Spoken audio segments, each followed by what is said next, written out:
तो hello everyone, welcome to education point online. तो भाई साहब, आज के इस वीडियो के अंदर हम देखने वाले हैं कि आर्किटेक्चरल डिजाइन क्या होता है। अब आप समझिए, इसको एक एग्जांपल से समझते हैं कि भैया जब भी आप एक घर बनाते हैं तो घर बनाने से पहले आप सबसे पहले क्या करते हैं? भैया हम इंजीनियर को बुलाते हैं और उसे कहते हैं कि भैया इस पूरे घर का एक नक्शा तैयार करना जरा। वो क्या करता है, एक रफ पेपर या फिर अपना जो है तो क्या बोलते हैं उसको यार, फर्स्ट ईयर में आप कौन सा सब्जेक्ट पढ़ते हैं यार, भूल गया मैं, इंजीनियरिंग ड्राइंग, वो अपना ऑटो कैड वगैरह करके जो भी है आपको एक मॉडल या एक आर्किटेक्चर तैयार करके देता है आपके पूरे घर का। मैं बराबर बोल रहा हूं? बिल्कुल भैया बराबर बोल रहा हूं। तो ये जो आर्किटेक्चर है ना, ये क्या दिखाता है भैया? ये दिखाता है आपके घर का overall view from the foundation till the top. तो फाउंडेशन कैसे होगी, फिर आपके हर फ्लोर कैसे होंगे, हर फ्लोर में सारे कंपोनेंट्स यानी कि सारे के सारे रूम्स कैसे होंगे, इन सभी चीजों की जो जानकारी होती है वो बेटा आपके आर्किटेक्चर के अंदर रखी हुई होती है। When it comes to design, तो डिजाइन इज मोर ऑफन कि जब एक बार फाउंडेशन बन गया, आपके पिलर्स वगैरह सारे हो गए, उसके बाद भैया दीवारें कैसी होंगी, दीवारों में आपका जो है कौन सी टेक्सचर होगी, फिर भैया अंदर फर्नीचर्स वगैरह क्या कैसे होंगे, ये सभी चीजें जो है आपका डिजाइन के अंदर आ जाता है। मेरी बात आपको समझ में आई? बिल्कुल भी आपकी बात हमें समझ में आई। तो आर्किटेक्चर और डिजाइन के बीच में ये छोटा सा डिफरेंस है। आर्किटेक्चर आपका एक हाई लेवल व्यू होता है किसी भी चीज को देखने का, तो सॉफ्टवेयर का भी एक आर्किटेक्चर होता है और एक डिजाइन होता है। तो design is a different thing, architecture is a different thing. ऐसा कह सकते हो कि architecture is a high level design and high level जो है आपका आर्किटेक्चर, और जो आपका डिजाइन है it is a low level structure, low level structure, है ना भैया? तो ये आपका आर्किटेक्चर जो होता है वो आपका हाई लेवल स्ट्रक्चर होता है। अब इसके अंदर जनरली क्या चीजें होती हैं कि भैया आपने कौन सा डेटाबेस यूज करा है, आपने बिजनेस लॉजिक में क्या यूज किया है, आपने जो है यूआई के लिए क्या कैसे चीजें यूज की हैं, तो ओवरऑल सॉफ्टवेयर का जो स्ट्रक्चरिंग है वो इधर बताया जाता है। डिजाइनिंग के अंदर तो ये बताया जाता है कि भैया सॉफ्टवेयर के अंदर क्या क्या कंपोनेंट्स हैं, अच्छा लॉगिन पेज है, अच्छा होम पेज है, अच्छा कार्ट पेज है, अच्छा बाय नाउ बटन है, इस तरीके से। I hope you got the point. अब जिस तरीके से हर बिल्डिंग के लिए अलग अलग आर्किटेक्चर बनाया जाता है, हो सकता है कि भैया आपका जब घर बनाया गया उसके लिए एक अलग तरीके का आर्किटेक्चर बनाया गया। मेरी बात आपको समझ में आई? भैया एक बिल्डिंग बनाई गई हो उसके लिए एक अलग आर्किटेक्चरल मॉडल जो है तैयार किया गया हो। बिल्कुल भैया, एक ब्रिज बनाया जाता है उसके लिए एक अलग टाइप का आर्किटेक्चरल डिजाइन तैयार किया जाता होगा, है ना? तो ये सब अलग अलग टाइप ऑफ आर्किटेक्चरल डिजाइन जो है फॉलो करते हैं। ठीक उसी तरीके से जब हम सॉफ्टवेयर की बात करें तो based on the software requirement हम अलग अलग तरीके के आर्किटेक्चरल डिजाइन जो है फॉलो करते हैं। अब इस पे जो है डेप्थ में चर्चा करेंगे, उससे पहले थोड़ा सा डेफिनेशन लिख लीजिए कि हाँ भैया, software architecture is the high level structure of a software system. It defines how different parts, modules और components of the system interact and work together. क्या मेरी बात आपको समझ में आई? बिल्कुल, यहां से भैया थोड़ी समझ में आई, लेकिन जैसे ही अभी हम टाइप्स ऑफ आर्किटेक्चर देखने वाले हैं तो आपको सारी चीजें क्लियर हो जाएगी। अब आर्किटेक्चर का रोल क्या होता है? वही भैया, घर बनाने से पहले हम आर्किटेक्चर तैयार करते हैं, वो एज अ ब्लूप्रिंट काम करता है घर का, ताकि हम अच्छे से घर का डेवलपमेंट और मेंटेनेंस कर पाए। Same goes with the software, helps manage complexity. बिल्कुल भैया, हमारे पास एक आर्किटेक्चर तैयार रहेगा तो कॉम्प्लेक्सिटी मैनेज हो जाएगी। बिल्कुल भैया, बिल्कुल। Guides design decision and technology choices. हाँ, ये चीज है भैया, आपका आर्किटेक्चर तैयार रहता है घर का। तो एग्जांपल समझिए भैया, आर्किटेक्चर अगर घर का तैयार है तो उसमें मटेरियल कौन सा यूज करेंगे, ठीक है, कौन सी चीजें जो है कहां लगेंगी, किस तरीके का डिजाइन बना दें, ये सारी चीजें थोड़ा सा इजी पड़ती है। वही वाली बात है ना कि भैया सारी प्रोसेस जो है कट टू कट चल रही है। हमारा आर्किटेक्चर तैयार है तो अब आर्किटेक्चर पे जो है लीपा पोती करना आसान हो जाता है। तो सेम गोज विथ दिस कि भैया आपका सॉफ्टवेयर का आर्किटेक्चर अगर तैयार है तो आप कौन सा टेक स्टैक यूज करेंगे उस चीज को बिल्ड करने के लिए। जैसे डेवलपमेंट की बात करूं भैया, कई लोग बैकएंड में स्प्रिंग यूज कर लिए, कई लोगों ने जैंगो वगैरह यूज कर लिया, किसी ने मान स्टैक से ही पूरा काम किया। तो अलग अलग टेक्नोलॉजिकल चॉइसेस है, तो based on the software needs वो चॉइसेस डिफर करती है। तो अगर आपके पास आर्किटेक्चर रखा हुआ है तो आप टेक्नोलॉजी ढंग से चूज कर सकते हैं। बिल्कुल भैया, तो ये कुछ चीजें हैं, इसे आप फटाक से नोट करिए बेटा, है ना? नाउ कम्स आर्किटेक्चरल स्टाइल्स, या जिसे हम टाइप्स ऑफ आर्किटेक्चर भी कह सकते हैं। तो देयर आर मेनली 4, और मैं आपको 4 ही पढ़ा रहा हूं भैया। एक है layered architecture, then comes MVC, then comes client server architecture, then comes micro services architecture. तो यहां से तो घंटा समझ में नहीं आने वाला है, ये तो मैंने आपको बस नोट्स के लिए दिया कि भैया ताकि एग्जाम के अंदर आप फड़फड़ाएं ना और आपको चीजें ढंग से लिखने के लिए मिल जाए। लेकिन इन्हें हम डायग्राम से सब समझेंगे, ठीक है भैया? डायग्राम से इन्हें हम समझ रहे होंगे। मेरी बात आप समझिए, मेरे पास एक वेब एप्लीकेशन है, ठीक है, एक मेरे पास वेबसाइट है ठीक है भैया, मेरे पास एक वेबसाइट है। अब जिसने भी वेब डेवलपमेंट कर रखा है, आपको पता है कि भैया वेबसाइट के लिए एक फ्रंट एंड बिल्ड करना पड़ता है, एक बैक एंड बिल्ड करना पड़ता है, और बैक एंड के साथ ही हमें डेटाबेस पे काम करना होता है। बिल्कुल भैया, बिल्कुल बिल्कुल। ये एक्चुअली क्या है, दिस इज लेयर्ड आर्किटेक्चर। तो सबसे सामने आ रहा है यूजर इंटरफेस, जिसे हम प्रेजेंटेशन लेयर भी कह सकते हैं, जिसे हम front end of the website भी कह सकते हैं। तो this is the presentation layer of layer architecture. तो वेबसाइट्स के अंदर क्या लेयर्ड आर्किटेक्चर यूज होता है? हाँ जी भैया, वेबसाइट के अंदर the type of architecture which we use is layered architecture. तो सबसे पहले होता है आपका फ्रंट एंड, यानी कि आपकी प्रेजेंटेशन लेयर। प्रेजेंटेशन लेयर मतलब भैया जो हमें दिख रहा है, जो हमारा सामने है ना, फ्रंट एंड, इसी को हम कहते हैं प्रेजेंटेशन लेयर, जहां पर UI UX वाला पार्ट आता है।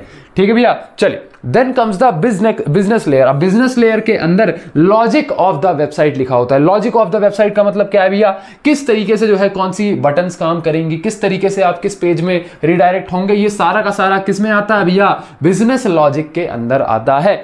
तो बैकएंड आप कह सकते हैं कि बैकएंड इन दोनों लेयर्स को मिला करके बनता है। Persistence layer is nothing but भैया ये कम्युनिकेशन या ब्रिज का काम करता है between the business layer and the database layer, क्योंकि भैया परसिस्टेंस लेयर होना जरूरी है। मेरी बात आप समझिए, डेटाबेस से कौन सा डेटा एक्सेस करना मतलब जो है बिजनेस लेयर के पास एक्सेस हो, और कौन सा जो है डेटा नहीं एक्सेस हो। भैया समझ में नहीं आया, दोबारा समझाओ। मैं कहता हूं यहां पर डेटा D1 रखा है, डेटा D2 रखा है। डेटा D1 मैं चाहता हूं कि एक्सेस सबके पास हो, तो इसका एक्सेस आप इजीली दे दो। लेकिन डेटा D2 का एक्सेस मैं चाहता हूं कि सबके पास ना हो, तो ये कौन डिसाइड करेगा कि डेटा D2 का एक्सेस किसको देना है, कैसे देना है? वो परसिस्टेंस लेयर जो है देखता है। तो बेसिकली डेटाबेस के साथ जितने भी CRUD ऑपरेशंस परफॉर्म हो रहे हैं, वो सब कौन देखता है बेटा? परसिस्टेंस लेयर देखता है। अब आपको तो इतना डेप्थ में घुसना ही नहीं है, आप ये इतना ध्यान रखना, परसिस्टेंस लेयर नाम की कोई चीज होती है, और इसको आपको एग्जाम के अंदर इलैबोरेट करके आना है। ठीक है भैया, और then comes the database layer. तो डेटाबेस लेयर के अंदर आप जो भी क्वेरीज हैं वो सब परफॉर्म करते हैं। भैया डेटा फेच करना हुआ, उसमें डालना हुआ, ये सारी चीजें जो गेट पोस्ट वाला मेथड हो गया, तो ये सब हम डेटाबेस लेयर के साथ करते हैं। बिल्कुल भैया, तो this is the layered architecture pattern. अब यहां पर देखो ना, यहां पर देखो, जहां पे मैंने आपको टाइप्स लिखवाए हैं, यहां मैंने आपको ज्यादा लिखवाया ही नहीं है। क्यों नहीं लिखवाया ज्यादा? क्योंकि भैया ये ज्यादा पढ़ के जो है आप कुछ कर पाएंगे नहीं। तो भैया इस चीज को मैंने जितना लिखवाना था उतना ही लिखवाया। बाकी तो भैया आप डायग्राम बनाइए, और इन लेयर्स को आप इंडिविजुअली जब इलैबोरेट करेंगे ना, ऑटोमेटिक आपके पेजेस भर जाएंगे। बिल्कुल भैया, तो इसे आप नोट करेंगे। Then second type of architecture is MVC architecture. इसे कहा जाता है मॉडल व्यू कंट्रोलर आर्किटेक्चर। क्या कहा जाता है बेटा? Model view controller architecture. ये जनरली आपका जैसे जेंगो हो गया, ठीक है, जेंगो हो गया, आपका स्प्रिंग हो गया। अगर आपको इनका नाम नहीं पता है बेटा तो कोई बात नहीं, ऐसा समझो बैकएंड के लिए यूज होते हैं, सर्वर वगैरह लिखने के लिए, वो सब के लिए यूज होते हैं। ठीक है, तो यहां पर जो है आपका MVC आर्किटेक्चर फॉलो होता है। MVC आर्किटेक्चर बहुत आसान भाषा में कहूं, ये रहा यूजर ने कुछ इनपुट दिया, भैया कोई बटन दबा दी होगी, ठीक है, कोई बटन दबा दी होगी, यूजर ने कोई बटन दबाई, बटन क्या होता है भैया? कंट्रोलर होता है, बटन अपना कंट्रोलर होता है। यूजर का कुछ भी इनपुट आया बेस्ड ऑन सम बटन और समथिंग, तो भैया वो क्या करेगा? मॉडल को चेंज करेगा। Model is equivalent to business logic. यहां पर चेंजेस परफॉर्म हो रहे होंगे कि भैया कोई बटन दबाया तो उससे क्या आया, तो ये मॉडल वाले पार्ट के अंदर आता है। और फिर मॉडल क्या करता है? व्यू चेंज कर देता है। व्यू का मतलब क्या है? यूजर उसे कैसा देख रहा है, मतलब UI वाला पार्ट। मेरी बात आपको समझ में आई? जैसे मैंने ये पेन की बटन दबाई, ये खुल गया, तो पेन की बटन दबाई, दिस इज कंट्रोल। तो ये कंट्रोलर से मॉडल के पास मान लो गया, और मॉडल ने क्या किया? ये व्यू चेंज कर दिया। बिल्कुल भैया, तो अब मुझे अलग चीज दिखने लगी, कुछ ऐसा आप इसको समझिए। तो भैया this is MVC model view controller architecture, इसे भी आपको नोट करना है। And last is the client server architecture. इसका नाम शायद आपने पहले भी सुना होगा। आप मेरी बात समझिए, जो आपका पूरा इंटरनेट है ना, वो भैया क्लाइंट सर्वर आर्किटेक्चर पर बेस्ड है। कैसे? आपके ब्राउजर होते हैं, बिल्कुल भैया ब्राउजर होते हैं। आपने क्या किया? ब्राउजर पे आपने एक एड्रेस डाला https वाला, वही www.google.com, आपने वो चीज क्या करी भैया, वो जो आपका http है ना, वो आपका एज अ रिक्वेस्ट आपके ब्राउजर से जाएगा सर्वर तक, तो उसे हम कहते हैं http रिक्वेस्ट। क्या कहते हैं बेटा? http request. अब आपका जो सर्वर है वो उस रिक्वेस्ट को प्रोसेस करेगा। अच्छा www.google.com लिखा है क्या, तो अब उसे वो प्रोसेस करेगा और यहां पर http रिस्पॉन्स क्लाइंट को देगा, मतलब आपके ब्राउजर पर www.google.com खोल करके दे देगा। तो this is basic client server architecture. तो आपका इंटरनेट टोटल इस पर बेस्ड है, जहां पर हम ब्राउजर से सर्वर तक इंटरैक्ट करते हैं। ठीक है भैया? तो ये आपके 3 टाइप ऑफ आर्किटेक्चर्स हो गए। अब इन्हें आप इंडिविजुअली नोट मत करिए, ठीक है? इंडिविजुअली आप इन्हें नोट मत करिए, ठीक है? एक काम कर लो, पहले आप इसे नोट कर लीजिए। जैसे लेयर्ड कर लिया, थोड़ा बहुत ही सारी चीजें लिख ली, उसके बाद हल्का डायग्राम के लिए जगह छोड़ देना, फिर ये MVC लिख लेना, ये सारी चीजें लिख लेना, उसके बाद थोड़ा सा डायग्राम छोड़ देना, फिर क्लाइंट सर्वर लिख लेना, ये सारी चीजें लिख लेना, फिर थोड़ा सा डायग्राम छोड़ देना, और लास्ट में माइक्रो सर्विसेज में आपको अभी समझाता हूँ। ठीक है? तो इसे भी आप नोट तो कर ही लेना, ठीक है? मैं समझाऊंगा अभी आपको, है ना? तो ठीक है भैया, आशा करता हूँ आपने पॉज करके इसे नोट कर लिया होगा। Now comes the diagram. उसके बाद आप जहां जहां भी जगह छोड़ के आए हैं वहां पर आप डायग्राम से नोट कर लीजिए। ठीक है भैया?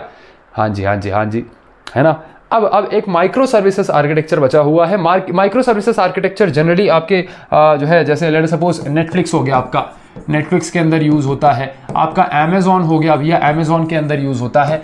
यहां पर बेसिकली ये आर्किटेक्चर ऐसी जगहों पर यूज होता है जहां पर बहुत ज्यादा सर्विसेज हैं। जैसे नेटफ्लिक्स के अंदर मैं बात करूं तो यहाँ 700 भी ज्यादा सर्विसेज हैं। जैसे भैया रिकमेंडेशन के लिए एक अलग माइक्रो सर्विस बनाई गई है आपका, जिसे हम कहते हैं भैया, आपको कैटलॉग दिख जाता है मूवीज का, सेक्शन दिख जाते हैं मूवीज के, वो सब अलग अलग सेक्शन है, अलग अलग सर्विसेज हैं। तो 700 से भी ज्यादा सर्विसेज हैं नेटफ्लिक्स के पास। तो हर सर्विस को दिखाने के लिए उन्होंने क्या किया है, अलग अलग करके ऐसा माइक्रो सर्विसेज क्रिएट करके रखी है और उसे डेटाबेस के साथ कनेक्ट करके रखा है। अब ये जो आपका फ्रंट एंड होता है ना, जो आपका क्लाइंट साइड होता है, जहां से आप उसको व्यू कर रहे हो, यहां से ये सारा का सारा जो डेटा है ये प्रोसेस होता है यूजिंग एपीआई गेटवेज। तो माइक्रो सर्विसेज जो आर्किटेक्चर मॉडल है, इसके अंदर बहुत सारी अलग अलग माइक्रो सर्विसेज को आपस में कनेक्ट कर दिया जाता है यूजिंग एपीआईज। और ये जनरली कौन यूज करता है? नेटफ्लिक्स, अमेजॉन जैसी जो कंपनीज हैं वो यूज करती हैं। ठीक है भैया? तो इसे भी आप अपने डायग्राम के अंदर इंक्लूड करेंगे, है ना भैया? जैसे यहाँ पे आप देखिए, अच्छा ये बना हुआ है आपके अमेजॉन का, तो यहाँ कैटलॉग आप देख सकते हैं, शॉपिंग कार्ट होता है, आपका डिस्काउंट होता है, ऑर्डर कर सकते हैं। तो ये सारी चीजें अलग अलग माइक्रो सर्विसेज हैं। ठीक है भैया? चलिए नोट करिए इसको फटाक से। अब एक लास्ट और छोटा सा जो है टॉपिक बचा हुआ है, आर्किटेक्चरल व्यू। अब आर्किटेक्चरल व्यू क्या होता है, मेरी बात आप समझिए। जैसे अलग अलग कंपनीज के लिए या अलग अलग जो है बिल्डिंग्स के लिए अलग अलग आर्किटेक्चर बनता है, ठीक उसी तरीके से भैया एक सॉफ्टवेयर आर्किटेक्चर जब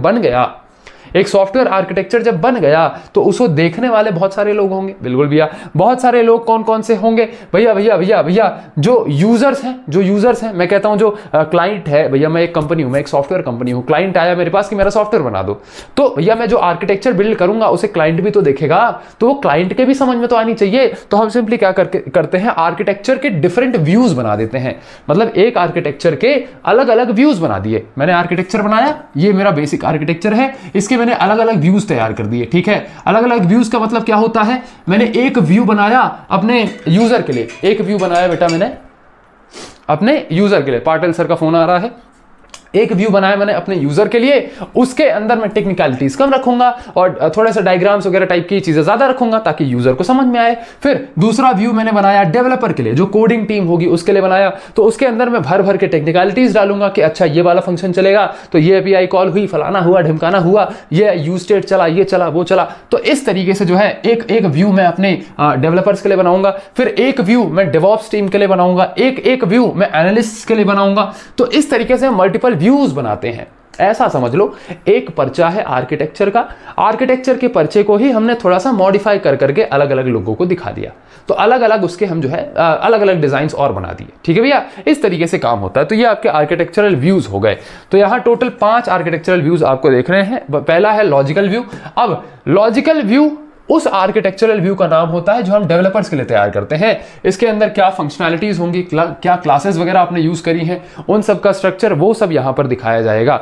तो लॉजिकल व्यू आर्किटेक्चर के अंदर, लॉजिकल आर्किटेक्चरल व्यू के अंदर हम फंक्शनैलिटीज और जो टेक्निकलिटीज हैं उन पर फोकस करते हैं, क्योंकि भैया ये डेवलपर्स के लिए बनाया जाता है। ठीक है भैया। फिर आता है एक process view. Process view basically पूरा सिस्टम की क्या प्रोसेस है, कोई भी चीज से डेटा फ्लो वगैरह कैसे हो रहा है, क्या प्रोसेस फ्लो हो रहा है, क्योंकि यहां पर जो सिस्टम इंटीग्रेटर्स होते हैं ना, फ्रंट एंड को डेवलपर्स इंटीग्रेट किया, डेटाबेस यहां इंटीग्रेट किया, तो ये सिस्टम इंटीग्रेटर्स जो होते हैं उनके लिए ये व्यू तैयार किया जाता है ताकि उन्हें ओवरऑल सिस्टम का, ओवरऑल सॉफ्टवेयर का एक प्रोसेस फ्लो मिल जाए। Then comes the development view. Development view ऐसा समझ सकते हैं सेम एज द डेवलपर्स के लिए होता भी है, ये प्रोग्रामर्स के लिए बनाया जाता है। तो यहां पर पैकेजेस क्या क्या यूज हुए हैं, मॉड्यूल्स क्या क्या यूज हुए हैं, तो ये सब चीजों के बारे में बात करी जाती है। फिर एक आता है फिजिकल व्यू। फिजिकल व्यू मतलब समझिए हार्डवेयर किस तरीके से उसका इंटीग्रेट होगा, तो उसके ऊपर थोड़ी सी बात की जाती है। और ये जनरली डेवऑप्स टीम और आईटी एडमिन्स के पास होता है। डेवऑप्स टीम्स मतलब एक बार सॉफ्टवेयर बन गया तो बाद के ऑपरेशंस और वो सारी चीजें उनके लिए जो है ये डेवलप किया जाता है। Then comes the use case view. Use case view user के पर्सपेक्टिव से चीजें दिखेंगे, भैया ये बटन क्लिक करूंगा तो कहां पहुंच जाऊंगा, ये बटन क्लिक करूंगा तो कहां पहुंच जाऊंगा। इस तरीके के जो व्यूज हैं वो आपको यहां पर बनाए जाते हैं। तो ये जनरली जो एनालिस्ट होते हैं, जो एज अ यूजर उस चीज को देख रहे होते हैं कि मार्केट में इसका यूजर एक्सपीरियंस कैसे होगा, ये सारी चीजें। स्टेक होल्डर्स, मैंने बात करी थी ना, जो क्लाइंट आपके पास बनवाने आया है सॉफ्टवेयर, उनके लिए ये व्यू तैयार किया जाता है। This is known as use case view. तो यहां पर ये सारी चीजें हमें समझ में आई भैया। अब ये मान लीजिए आपको डाउट कहां पर रह सकता है, सिस्टम इंटीग्रेटर्स में? नहीं भैया नहीं रह सकता है। डेवलपर्स में? नहीं भैया नहीं रह सकता है। डेवऑप्स में डाउट है क्या? अबे डेवऑप्स ऐसा समझो ना यार कि डेवऑप्स मान लो एक ऐसी टीम है जो सिंपली क्या कर रहा है, आपके डेवलपमेंट को और आपके आईटी डिपार्टमेंट को कनेक्ट कर रहा है। ऐसा समझिए डेवऑप्स वाली जो टीम रहेगी ना, वो ओवरऑल पूरे सॉफ्टवेयर को देखेगी कि क्या हाई क्वालिटी सॉफ्टवेयर बन रहा है, क्या सारी चीजें अच्छे से डेवलप और अच्छे से डिप्लॉय हो रही हैं। तो ये डेवऑप्स वाली टीम का काम होता है। इतना ही तुम समझो, ठीक है, इससे ज्यादा समझने की जरूरत नहीं है। और इस वाली टीम के लिए जो व्यू तैयार किया जाता है उसे हम कहते हैं फिजिकल व्यू। ठीक है भैया। तो यहाँ पर मे भी हो सकता है कि भैया डेवलपमेंट ऑन हार्डवेयर किया जा रहा हो सकता है एक दो प्रोटोटाइप वगैरह बिल्ड करे जा रहे हो। तो ये भैया आपके आर्किटेक्चरल व्यूज हो गए। ठीक है, ज़्यादा फड़फड़ाओ मत, इन्हीं पाँच व्यूज़ को आप यहाँ पे लिख लो। ठीक है, मिलते हैं आपके नेक्स्ट वीडियो के अंदर। तब तक के लिए चीज़ों को रिवाइज करिए, नोट्स बहुत अच्छे से बनाइएगा, अपना ध्यान रखिएगा। नेक्स्ट वीडियो के अंदर हम mainly top down and bottom up approach शायद देख रहे होंगे, या फिर अब क्योंकि आपका ये जो यूनिट है ये बस एंड होने की कगार में है। ठीक भैया, तो बल्ले बल्ले वाली सिचुएशन है। मिलते हैं आपके नेक्स्ट लेक्चर के अंदर, तब तक के लिए चीज़ों को रिवाइज करिए, नोट्स बहुत अच्छे से बनाइएगा, अपना ध्यान रखिएगा और आपका बहुत बहुत धन्यवाद।